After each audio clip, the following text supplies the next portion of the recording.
Así contado parece tan fácil de llevar a la práctica y uno se pregunta, en la vida real, en la situación concreta, ¿es tanto así como que si se ponen de acuerdo está todo bien y todo fluye?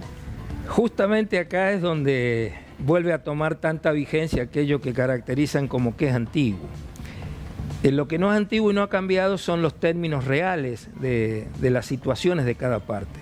El trabajador sigue siendo la parte débil en esta cuestión, de manera que aquello que dice la norma, el papel, es verdad lo que dice Sturzenegger, es verdad.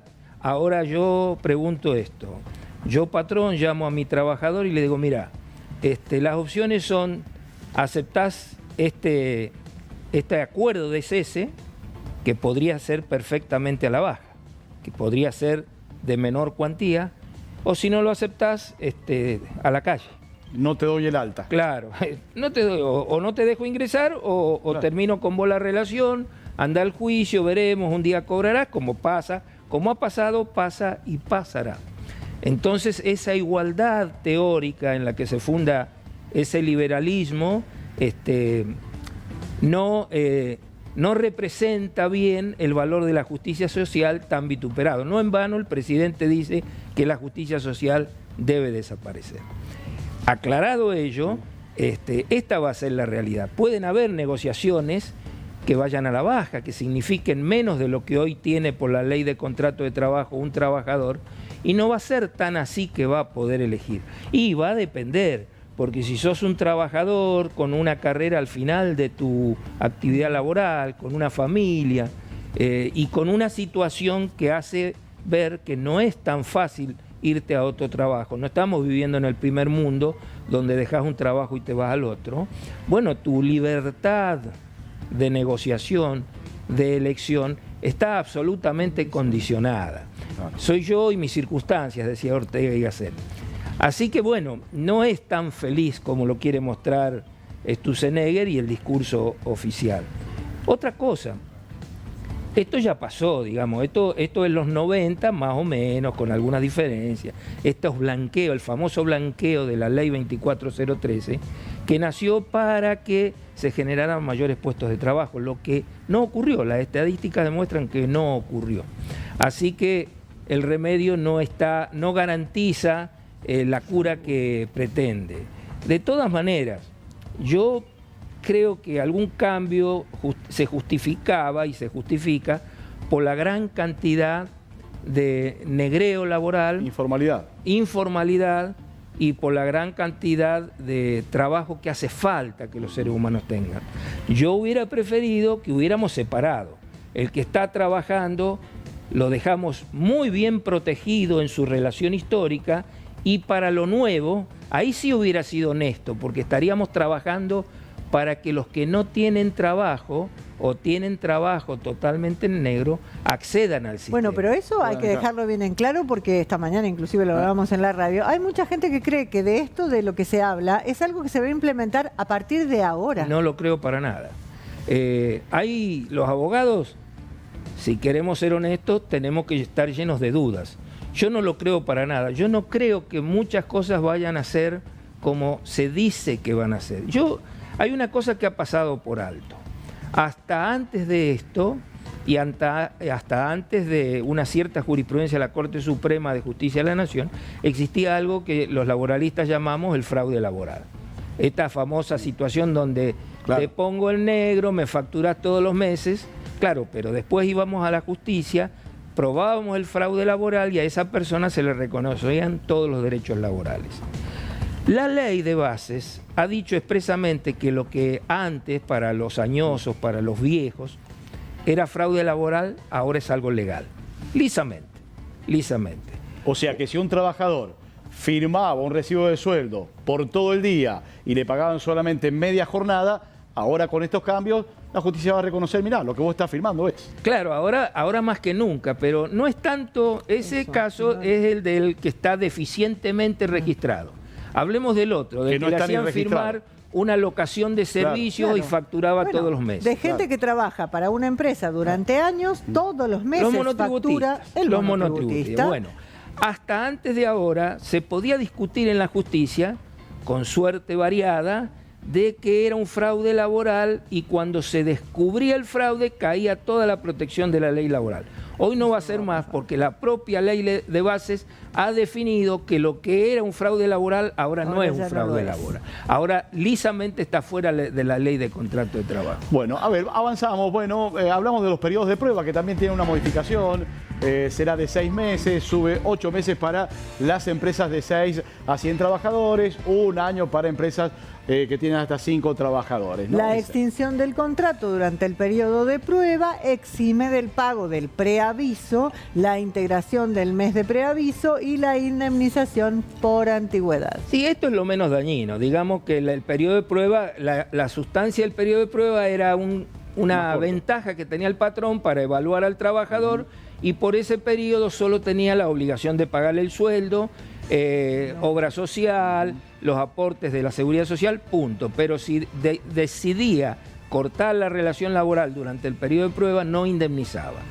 Bien. ¿Cuál es el cambio? Bueno, ahora ese periodo de prueba se ha ampliado. Yo diría que es lo menos dañino, porque de última, si un trabajador es un buen trabajador, va a ser lo bueno. 3 meses, 6 meses, 1 año.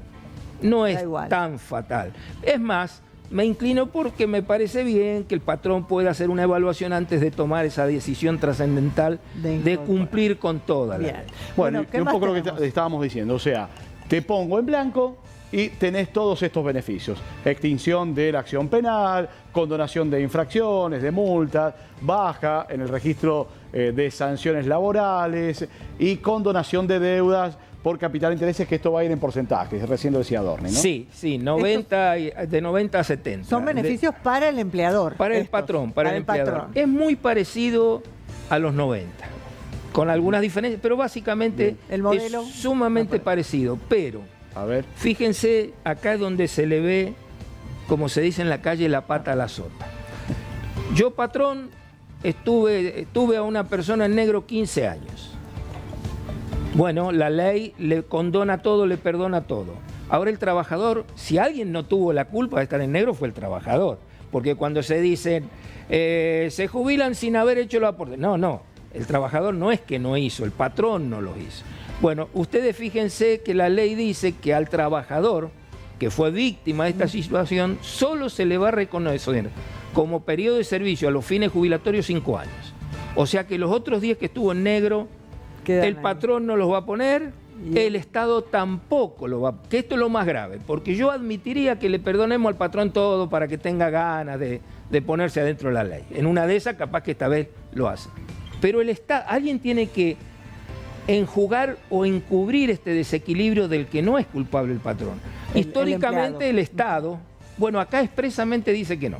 5 años. Más de 5 años, no. ¿Qué más tenemos? Por más que tenga 20 años de antigüedad, te reconoce, te pone 60 meses. Solo 5. 60 meses. ¿Qué dice? Simplificación del registro laboral. Se redujo la cantidad de datos para registrar a un trabajador y darlo de alta. De 22 que se pedían hasta ahora solamente se van a pedir 7. Sí, esto es bueno, esto es burocrático, esto hace al trabajo que tienen que hacer los administrativos, los contadores de las grandes empresas para hacer todas las tramitaciones que correspondan ante AFIP y ante los otros organismos. Esto está bien.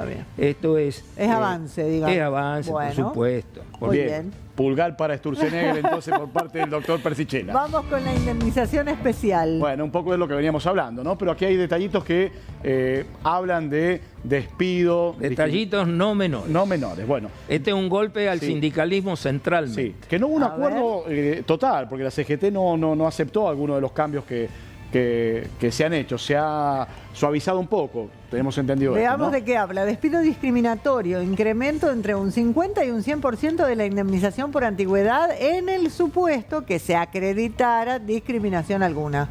Bueno, acá hay un cambio de la misma forma. Se ha venido construyendo sobre la materia de los despidos discriminatorios y la nulidad del despido toda una jurisprudencia muy valiosa de la Corte Suprema. La jurisprudencia partía de algo, salvando la distancia, respetuosamente salvando la distancia, es como el delito de alcoba o como a veces cuando pasa con las mujeres todos estos delitos de violencia. Es muy difícil probar. En estos casos también es muy difícil probar. Entonces la Corte fue construyendo una línea jurisprudencial que decía básicamente, si el trabajador pone un indicio, un elemento que hace dudar, es el patrón el que debe demostrar que no fue discriminador. Daba vuelta, hacía la inversión de la prueba. Esto era un avance en la línea de los derechos laborales, los derechos humanos, sociales, etc. Bueno, esto ahora lo elimina. Parece una sutileza. Ahora yo, trabajador, debo probar la discriminación. Si no, ni arranco. Si no lo pruebo, no hay. Un punto. Pero el otro punto, peor, o casi igual, es que dice que el efecto del despido discriminatorio es que cesa en el trabajo, definitivamente. ¿Por qué? Porque también se construyó en los últimos años la figura de la nulidad del despido y la reinstalación en el cargo con caída, con pago de los salarios caídos. Esto, si bien no es exclusivo para las tutelas sindicales, principalmente hubo casos en la Argentina donde, porque usted tiene un delegado, lo echa. Bueno, de pronto el delegado tiene más intereses económicos que vocación y pide la indemnización de la plata. Pero hay delegados que por vocación dicen, no, yo quiero volver a mi trabajo. Claro. Y esto pasaba. Despido nulo, restitución al puesto de trabajo. Ha habido casos con las 30 de por año a los patrones. Bueno, esto ya no va a pasar. No va más. Si yo te despido, aunque yo me equivoque y después pierda el juicio discriminatorio, total es un 100% más, que no hace en una empresa cuando se quiere limpiar a un sindicalista como corresponde, lo va a hacer. Ese sindicalista no vuelve más. O sea, tiene un precio. Hasta antes de esta ley, el sindicalista de vocación no tenía precio, tenía derecho a volver a su lugar. Hoy tiene un precio y sabemos cómo es todos los precios. O sea, se paga y no vuelve. Te pago y no volvés más. Bueno, algunos de los últimos puntos, le agradecemos al doctor. A ver, bueno, el fondo es ese, que lo hemos estado explicando. Esto se basa en el convenio que tiene la UOCRA, ¿no? Más o menos algo así. Sí, el precedente es de la UOCRA, exactamente es de la UOCRA. Lo que han armado acá es muy complejo, nos va a hacer trabajar mucho, pero para decirlo de una manera sintética, primero, debe haber un convenio colectivo de trabajo. Exacto. Esto es verdad, debe haber un convenio colectivo de trabajo. Ahora, en el convenio colectivo de trabajo, nada garantiza que se llegue a un acuerdo que pueda estar igual o a la baja con relación a las indemnizaciones que quiere cubrir este instituto. La ley hablaba de las indemnizaciones del 245. El decreto se ha extendido a un montón de indemnizaciones que tienen como base el cálculo del 245. Para mí el decreto se ha excedido en la legalidad, pero también creo que no vamos a encontrar jueces que se animen a decir que el decreto es ilegal. La altura de los tiempos indica que las cosas van a ir para un lado y bueno, que Dios nos ayude a cada uno desde la situación que nos toca. Finalmente, doctor, todo esto de lo que estamos hablando atañe a trabajadores en la actividad privada. Sí, está Aclaramos que expresamente para el Estado excluido no. el empleo público en todos los niveles, nacionales, provinciales, municipales, está expresamente excluido. Lo que tiene es de perogrullo, porque el Estado que dictó la norma no va a reconocer que hace fraude laboral. Claro. Si el Estado tiene personas en negro, los famosos contratos de locaciones de servicios, locaciones de obra, etcétera, no son más que otra manifestación de un negreo laboral. El Estado no lo va a consentir, no lo va a aceptar. Por Así eso que, esto es solo para los es privados. Es solo para privados. Es una hipocresía del derecho.